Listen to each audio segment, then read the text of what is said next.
Hello दोस्तों, जय माता दी। मेरा और मेरे एस म्यूजिकल ग्रुप में आप सभी का बहुत बहुत स्वागत है। जितने लोग हमारे चैनल से जुड़े हैं सभी को तहे दिल से धन्यवाद है। सबके लिए मैं मंगल कामना करती हूँ, सब लोग स्वस्थ और मस्त रहें। तो एक मैं बहुत ही प्यारा गारी गीत लाई हूँ, जैसा होगा आप लोग कमेंट में ज़रूर बताइएगा। कहाँ से दुल्हे आए बराती लाए, चोरवा पापा से हमरे मांग करें, पापा से हमरे मांग करें। भैंसी के पड़वा पापा से हमरे मांग करें। अरे कहवा से दुल्हे आए बराती लाए, चोरवा पापा से हमरे मांग करें।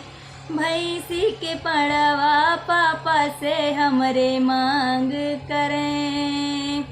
गाड़ी देहले घोड़ा देहले और हीरो हंडा, रे गाड़ी देहले घोड़ा देहले और हीरो हंडा। चाचा से हमरे मांग करें, चाचा से हमरे मांग करें। गैया के सड़वा चाचा से हमरे मांग करें। कहवा से दुल्हे आए बराती लाए, चोरवा पापा से हमरे मांग करें, पापा से हमरे मांग करें। भैंसी के पड़वा पापा से हमरे मांग करें।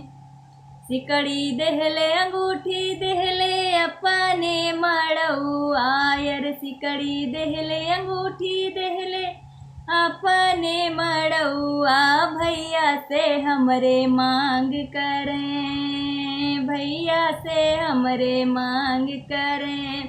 अपने बहिनी के दुल्हा भैया से हमरे मांग करें। कहवा से दुल्हे आए बराती लाए, चोरवा पापा से हमरे मांग करें, पापा से हमरे मांग करें। भैंसी के पड़वा पापा से हमरे मांग करें।